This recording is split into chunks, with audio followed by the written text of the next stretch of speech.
What's up, guys? Today we're going to be talking about having an easy arm action and why it's going to make your arm lightning quick and give you a lot more velocity with way less effort. So in this video, we're going to bridge the gap. We recently made a video about how to figure out your arm circle. Now this is a little bit more extended on how to make your arm circle move very easy through the ball. Now the bulk of it is going to come from effort level. So a lot of the issues that people have in terms of trying to create effortless velo, they're always going max effort and it tightens up their upper body and their forearm. So once your forearm starts to get a little bit tight, you're going to feel it in your elbow. If you're tensing up at your pull, you're also going to have some shoulder tightness. So your scap retraction gets limited from doing this.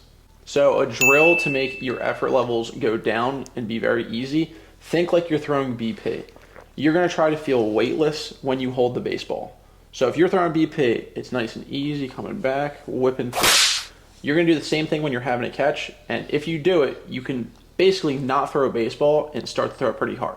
So you might ask, how did I stumble upon how to make my arm action easier and feel a lot quicker?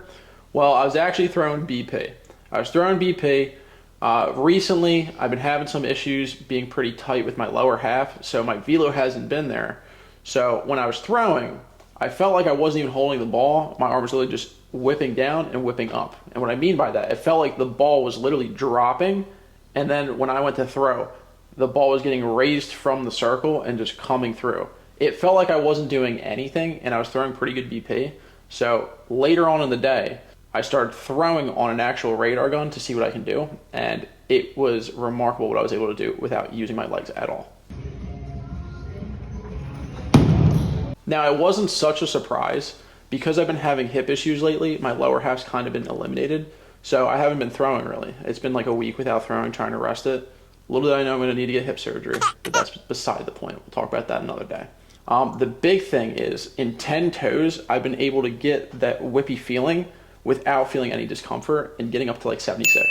Now, the cool thing about this, when I was throwing and I figured out how to make it really easy and loose, I didn't warm up at all. So I was able to get up to 83 and I didn't warm up at all, and I literally was just letting my arm swing and come through.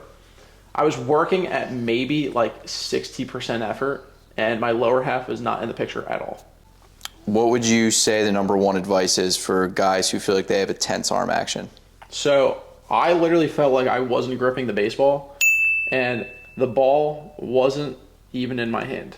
Like when I say it wasn't in my hand, my arm felt weightless. So talk about having a dead arm. I acted like my arm didn't exist, and because of that, it fell straight down, and I was able to get my scap retraction because it was boom and then into it. So it felt like this was swinging me to my spot. I know it's going to sound weird, but my front side was responsible for what my elbow actually did to get back and get loaded to throw. What does throwing harder at a lower effort do for your average velo? Well, you're obviously going to increase it. So you're also going to decrease your chance of getting hurt. If you're max effort all the time, your bullets are going to run out, and everyone really knows that. So whether you're going to be a hitter or you're going to be a pitcher, you don't want to be working at max capacity all the time because your longevity is going to go down. Do you think throwing plyos at a max effort are a good way to teach this feel? It can be. It depends. I know that if you use plyo balls, it's going to help you swing your arm. You don't need one though. So for me, exactly, and I went straight to you as soon as this was going on, I literally feel like my arm has no weight. So that thing's going to drop and then it's going to come through, right? So that is how I get my feel. I just think I'm going to be weightless, and I saw what it was doing. It's boom, and then I'm getting my elbow in position and everything's in sync and on time. So for me, my arm slot, I'm going to drop down. For you, you know exactly what I'm talking about because Eric was having an issue with his arm circle before. He's not going straight down, he's going weightless, and it's into this. So to build off what Coach Nick was just talking about, for me, I've been a guy historically in the past to just have a ton of tension in my arm and rip straight back. Now, this caused me a bunch of arm pain. I had elbow problems, shoulder wasn't feeling great, wasn't fun. There was days where you didn't really have any bullets either. There were days that I didn't have any bullets and I was throwing 80 poo, which is not fun. So when I was hanging out with Coach Nick the other night, we were just messing around with some stuff with the baseball on the deck. He told me to try going through my normal arm action, but just feel weightless. Now, That's such a vague description. I know, guys. We're going to explain a little bit more here. Yeah, it is a vague description. Would you say it really comes from like your finger pressure and feel like you don't even hold the ball? Part of it's definitely the finger pressure, but I would say the biggest part is just feeling like my arm's dead, because the way I'm used to throwing is so short anyway. When I add the feel of being weightless and holding the ball loose, my arm gets down and up in a shorter arm action. That's not me ripping a lawnmower or something. I mean, would you agree with, in my head, when I think of the dead arm, it allows your elbow to do the pulling to swing your arm in position?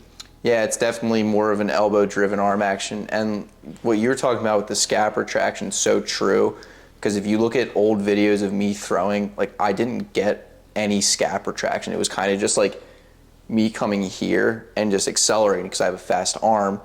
We're talking about how to make your arm action easier and your effort levels go down to throw harder. Do you think that people are doing a little bit backwards with always max effort throwing plyos, max effort throwing in general? Do you think that people should focus on trying to make their life easier instead of always increasing their efforts? I mean, yeah, definitely. It's like you see all these people just going straight into max effort plyo throws, max effort pull downs, where what should be taught first is how to relax through your arm action and find your best position. From there, when you have that down pat, you start to work in the speed component.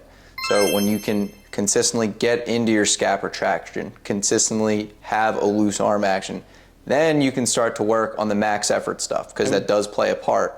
Would you say at that point it's more so getting your lower half involved and figuring out your speeds from your back hip? Yeah, definitely. I mean, most of the power, we're talking about the upper half. We haven't even talked about the legs yet, but most of that's going to come from your lower half. And what the lower half does affects what your arm does to a certain extent.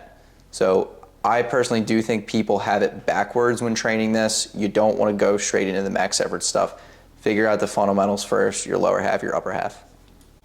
Guys, if you don't know where to start and you're looking to build your foundation, we have the perfect program for you. It's the 90-mile-an-hour blueprint. This is going to take you step by step through everything from your throwing to your lifting and your nutrition.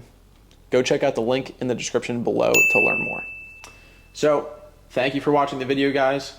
Like always, leave a comment, leave a like, share, and subscribe, and we'll see you on the next one.